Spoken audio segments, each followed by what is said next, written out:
Support comes from Mosby Building Arts, creating bathrooms for daily rejuvenation. More at callmosby.com. This is St. Louis on the Air from St. Louis Public Radio.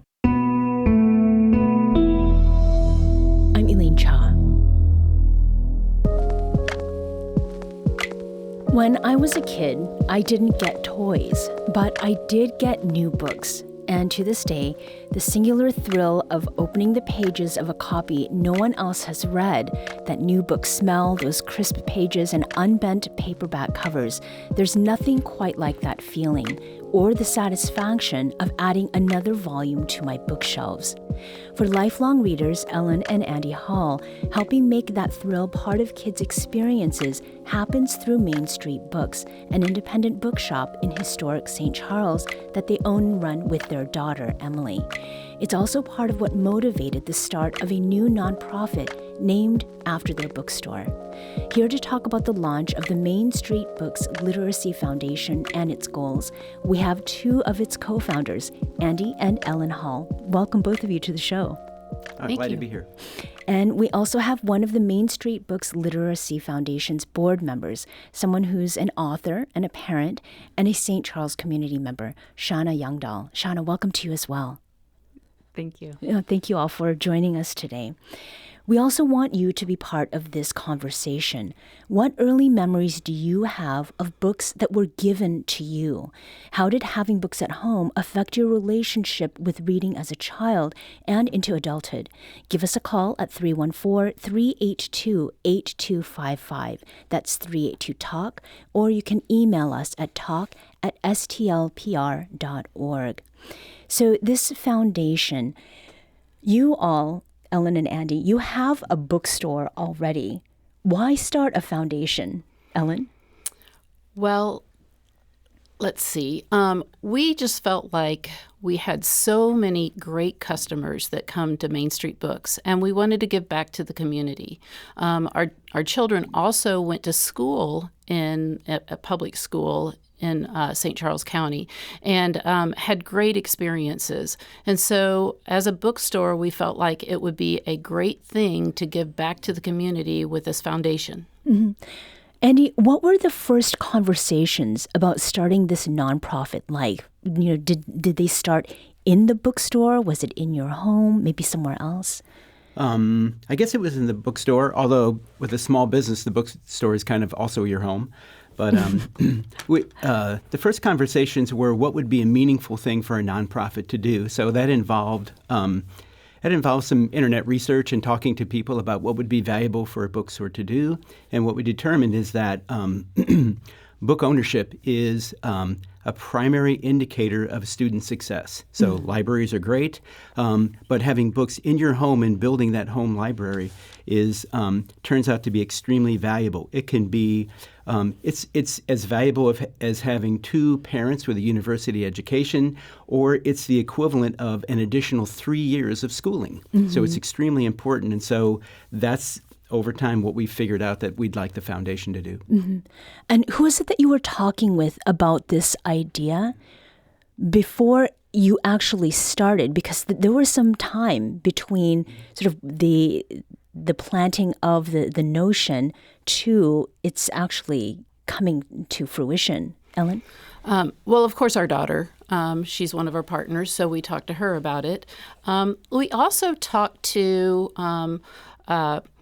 some public school teachers, librarians, principals, and so they told us what they thought would be valuable, and that was not only to give students books, but to have some sort of event or author event that went along with giving that book to that student, because they said, you know, if you give a student a book, it might be that they'll keep it in their backpack and they won't ever get it out. But if there's some sort of event that goes along with it, say, you know, an experiment that you do with a STEM book, or maybe an author that comes to visit, then the students will really want to show their parents and bring it out and read the book. Mm-hmm. Now, Shauna, you are one of the members of this board. What was it that appealed to you about being part of this kind of community work? That's a great question. I was really excited when Ellen reached out to me to be a founding board member of this project. As a parent in the community and as a professor at Lindenwood University, I care greatly about that, the community in St. Charles and our literacy and our love for books. And as an author, of course, I have loved books my whole life. You were talking about being gifted books as a child, and that was absolutely important for me. And as was this experience of, I grew up in Northern California, and at that time, there was a wonderful program to get authors into the schools. And Jane Yolen and Mark Brown came to my school when I was about a second grade student. And I still have my autographed copies of Jane Yolen's books on my bookshelf, and my Mark Brown books. He did the Arthur series. Right. Inscribed to me, and those were so important, I think, in my development as a writer as well, to see that this is a job that people have. Mm-hmm. And so I see the importance of it as an inspirational to, every level of academic success, but also for our future storytellers and creators. And culture needs storytellers. Mm-hmm. And so when we're inspiring kids, when we're bringing authors to kids, we're connecting them with these possibilities for their lives as well. And the foundation has had the opportunity to do a couple of these events.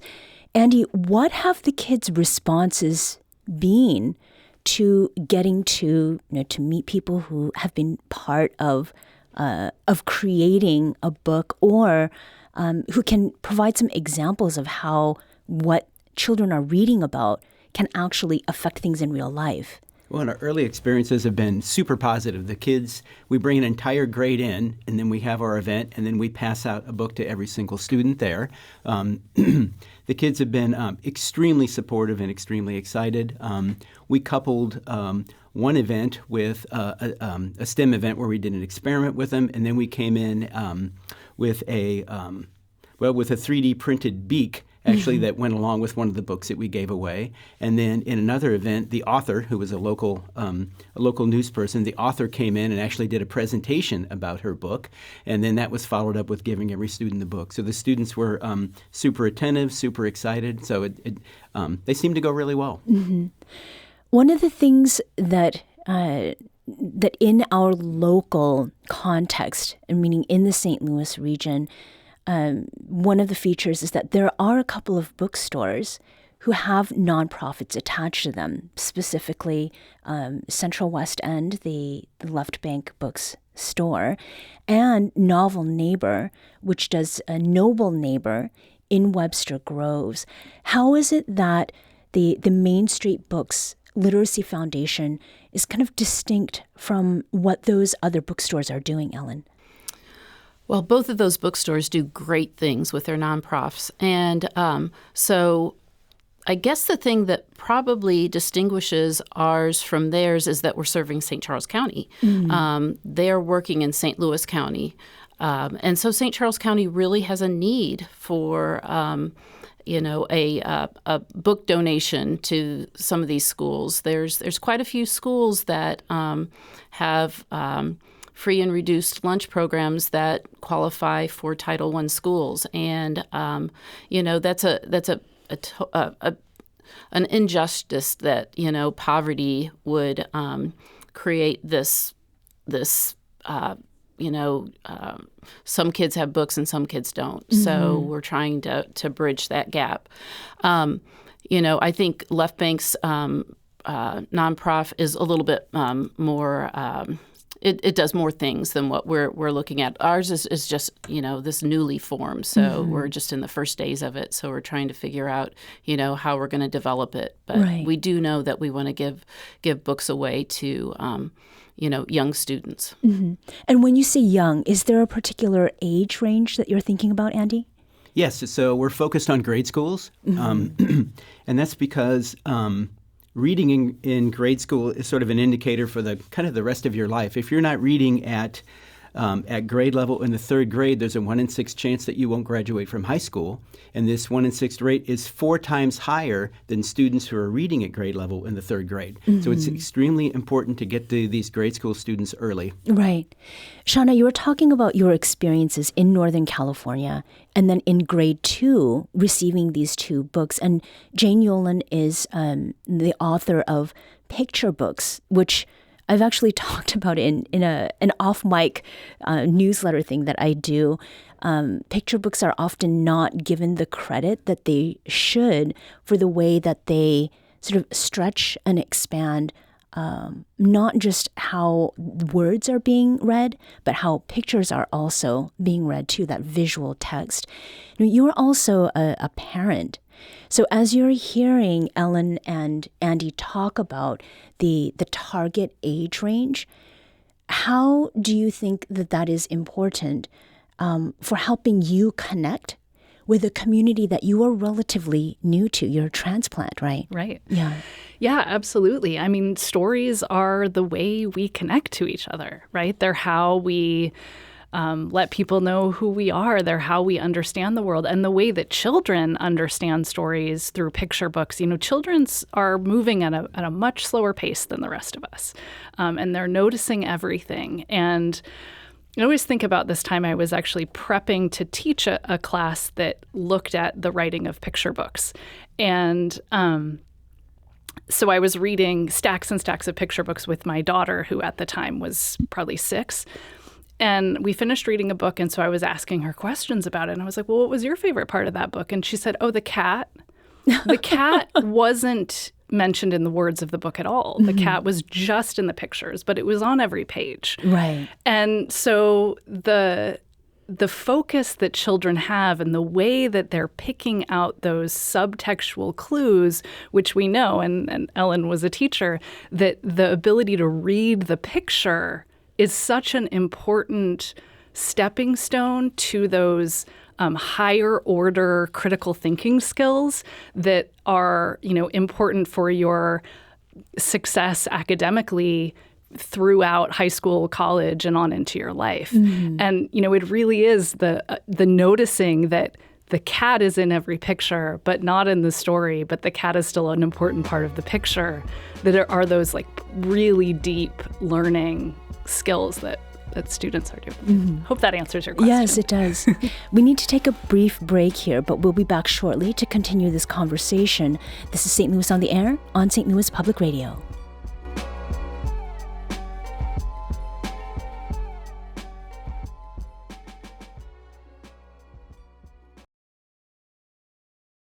Welcome back. Let's return to our conversation with Ellen and Andy Hall, co-owners of Main Street Books in St. Charles and co-founders of the Main Street Books Literacy Foundation. We also have Shauna Youngdahl, who is a board member of Main Street Books Literacy Foundation and an author and St. Charles community member too. Now, before the break, we were talking about the different kinds of books that young people read and carry with them into the future. I want to hear about the books that have been selected and what that process is like. Ellen, talk with us about curation. How is it that these donated books are and will be chosen? So there's a couple different things that we do to choose a book. One would be to find a book that supports an event that we're doing. So the first one that we did was the STEM event. Elementary school asked us to be part of their STEM day, and Andy and I were, happy to do that because we both love science and have been science teachers. And so we tried to pick a book that had to do with, that was associated with STEM. Another way that we pick a book is local authors. I mean, there are so many great children's authors in the St. Louis area, and they are so happy to go to schools and talk to students and share their books. And so that's one of the ways that we pick them. And then another way would be a national author, a national children's author. And so what the publishers do is they put out these things called grids, and we pitch for books. And We've had some big authors in the past, but we haven't had any for our foundation yet. But we're looking forward to maybe someday having somebody really big come into a school. Mm-hmm. So we're putting it out into the universe. That's right. Hopefully somebody's listening. Well, someone who is listening is someone in Washington State, and his name is Ethan Hall. Ethan, welcome to St. Louis on the Air. Hi, thanks for having me. Sure. So for full disclosure, what is your relationship with the folks who are sitting in the studio with me today? Ellen and Andy Hall are my parents, and they told me they'd be doing this interview, but I just figured I'd call in and say hi, hi, Mom and Dad, and also hi, just Ethan. speak to some of the stuff that they were talking about. Mm-hmm. Hello. And so you have a memory of a book, and you can share a story about how that book got you interested in reading, right? Sure. I maybe not specifically getting interested in reading, but there's so many memories associated with reading in our home, and I think one of the ones that comes to mind is we would always sit in the upper hallway before bedtime, and our parents would read to us. We would pick out books from school and come home and all read them together. And one of the series that I remember most fondly is like the Junie B. Jones series of books. Where, okay. My mom would, do like the voices for the different characters and have just a really funny inflection reading all that stuff. And just, it was just a really fantastic way to get all of us interested in reading because it was something that, me and my sisters could enjoy. And we've even continued through doing things like that today where we'll read books together, when we're going on trips. And it's just been, as my parents have spoken to, like reading at a really young age is just so critical. And so I just wanted to, speak to that and just, and also, as they said, they're both previous educators, and the STEM focus that they have for the foundation is really awesome. So I just wanted to speak to that, and thanks for having me on, and love you, Mom and Dad. Thank you, Ethan, Thanks, Ethan, so much for calling. So these core memories, and also some of the connections personally that have been of service so far in the work that the foundation is doing. Ellen, you mentioned your previous your career as an educator, and with this STEM in particular and the 3D printing, Andy, you use some of your connections in order to create a really special experience for those school kids at Central Elementary in Francis Howell District, right? Yeah, that's right. We were I was a professor at SLU for 11 years and was involved with the Center for Additive Manufacturing there, so I have an understanding of 3D printing. And so when we figured out the book, it was straightforward to knowing about 3D printing to contact the Smithsonian Institution and then to get the file. 3D prints come from computer files. To get the file that was Carl's actual beak, and after some conversation with them, they sent it to us. We gave it to St. Louis University Center for Additive Manufacturing, and they were the day of the event they finally were able to print the beaks for every classroom. Mm-hmm. So my background in 3D printing help with make it hopefully a more special event for the students. No, I understand that the members, the board members, all sort of represent different facets of community life. You have different professional backgrounds. For you, Shauna, what do you think that you are bringing to bear as this foundation sort of gets its start? Is there something in particular, also as a parent, that you would love to see through this foundation for other kids in St. Charles? Yeah, so I think, or I would hope that these guys ask me on board for many reasons. I used to be a bookseller too. I've been, kind of engaged in that world for a long time, but primarily as a local parent, a local educator who has a connection with Lindenwood University right there. And so I'm hoping that I can bring some of those connections to the conversation, maybe get some of our students involved someday, because it is so important to get, I think, people at all education levels to understand that like giving back to the community and being involved and engaged in this way, particularly around story, which is something that connects people. And we are in a time where people are very disconnected from each other, right? And so storytelling, working with local schools, being of service is so important. And so, and then also I think as somebody who's new to the community, I'm excited, I'm excited to learn and connect and make connections and get to know my new home better. And that's valuable for my family as well. Yeah. So the future of this nonprofit is very open. It's very bright. You've had successes already at Central Elementary, as we mentioned, and at Monroe Elementary in St. Charles. So as you think about current and hoped for partnerships, what does that look like? Are there some folks you would like to work with, Ellen, as you sort of proceed in these early days? Oh, sure. Well, we'd like to work with more elementary schools for sure, but we'd also like to bring in other parts of the community. I know that this sounds very odd, but Chicken and Pickle actually has their own nonprofit, and which is the pickleball. Right. And we actually did an event with them before we had our nonprofit. We donated some books, and they taught some kids to play pickleball. It was so much fun.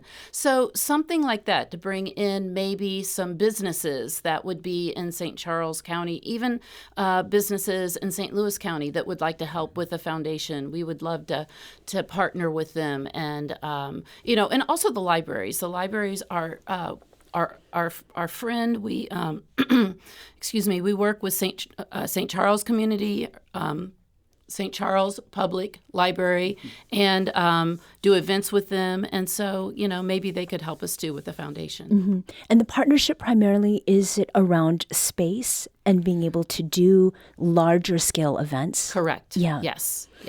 And how is it that you'll be measuring success maybe from a year or in a year from now, Andy? I think it's going to be primarily how many books can we put in the hands of students. It's really our goal. And so, the foundation will evolve, but our initial focus is to get books in the hands of students. And so the metric will be how many of those can we do. And I do want to note here that Marissa Ann Lewis Thompson, who is our afternoon newscaster, did a story about this foundation. That's how I learned about it. What kind of response have you all heard from other people? Shauna, have people mentioned it to you? Yeah, well, I think one of the times that I was most direct in conversation with people was an event that we had in December, an adult book fair. And so we were raising awareness for the project there, and people were so excited. It was wonderful to have teachers coming up and learning, and teachers saying, I work at Monroe Elementary, and making a small donation, and library staff coming up and being really excited about what we're doing. So I think there's really a lot of support. And, as we kind of get going, we're all volunteer right now. So we're, very new. But I think there's going to be a lot of support because people like to give books to kids. Yeah. In the final 40 seconds or so, if you could have any author come and speak with you all, who would that author be? We just do it popcorn style here. Let's see. Kate DiCamillo. She would be. I would love to have her. Right. Okay. Yes.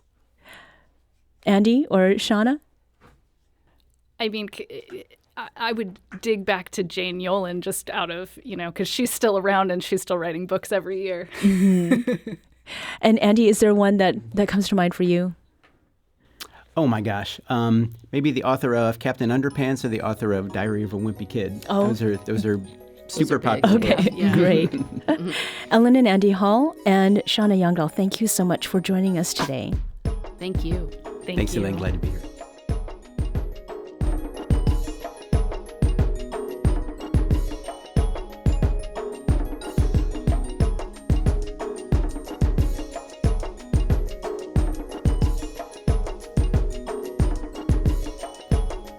This episode was produced by Elaine Shaw. Our audio engineer is Aaron Dorr. This podcast was mixed and edited by Aaron. Our executive producer is Alex Hoyer.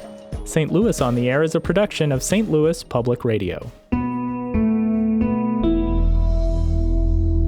Understanding starts here. Do you find yourself regularly listening to episodes of St. Louis on the Air? Suggest us to a friend you think might enjoy our conversations. And leave us a review and rating on Apple Podcasts on the App Store. It's the simplest way to help people discover our show. Thanks. St. Louis Public Radio is a member-supported service of the University of Missouri St. Louis.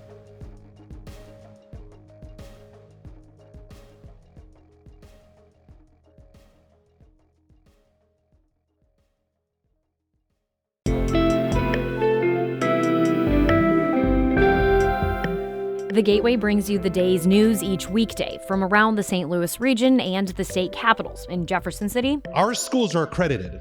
We don't need this bill. And Springfield. How many more years must pass before lawmakers see time is of the essence? I'm Abby Larico. Join me each weekday for The Gateway on the STLPR app or wherever you get podcasts.